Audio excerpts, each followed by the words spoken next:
My audience is a diverse group of students with the setting being in the classroom, and I've taken into consideration their age, culture, and previous knowledge on the topic to prepare my speech.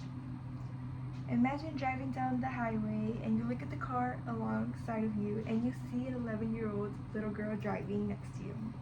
My name is Monica and I'll be sharing the journey of how I learned how to drive. As a little girl, I loved car rides and road trips.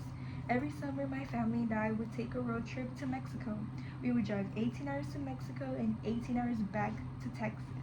And I really enjoyed these car rides. They were very therapeutic and soothing for me. Seeing my dad drive the car, seeing how the car would move, the way he would reverse and brake and park was just very interesting to me. And as a 7-year-old little girl, I was curious, and as a curious child does, I asked him, "Can I drive?" And surprisingly, he said yes. He put me on his lap, and he controlled the pedals, and I, for the most part, controlled the steering wheel. And my dad's side of the family comes from taxi drivers.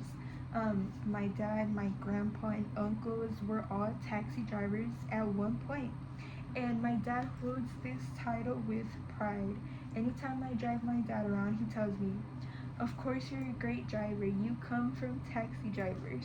And another reason why I really wanted to learn how to drive was as a child, doing adult things and having that freedom was just fascinating. Being able to drive gives you that freedom, and I really wanted to be independent.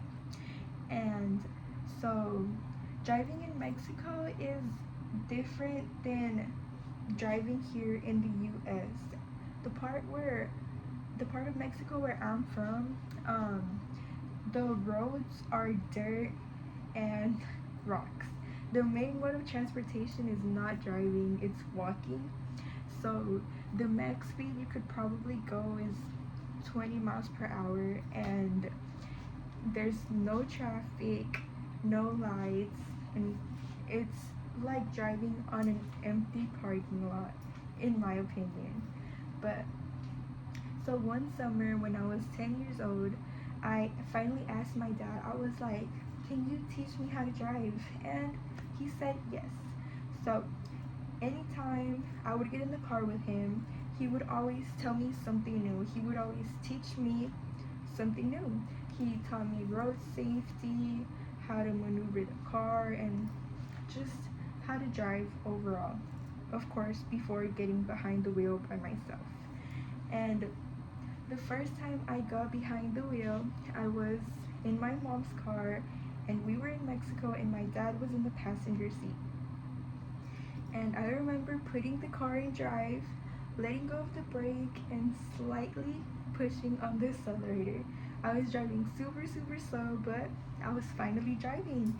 And with my dad being there, he corrected any errors and told me where to turn. And he told me I was a natural. And I remember telling him, "This is so easy. Why is this such a big deal?" Until I drove here in the US for the first time.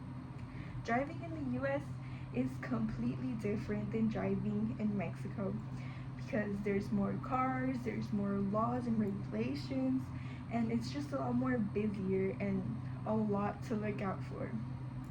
And so the first time I drove here, I was 11 years old, and I was in my dad's truck, and he was in the passenger seat once again, being my GPS. And so I remember driving from Garland to Rockwall, and once we reached Rockwall, we got to I-30, and my dad told me, "You did such a good job, so I think you're ready to get on the highway." Was this the best and smartest decision? Maybe not, but I did really well. I remember him telling me I did really well, and in my opinion, there was no errors. And with more practice, I achieved my goal of wanting to learn how to drive from a young age. And with this being said, I think any goal you have is worth trying. Putting time and effort into unachievable or unattainable big goals, and just putting your mind to it makes them attainable and achievable. And yeah, thank you.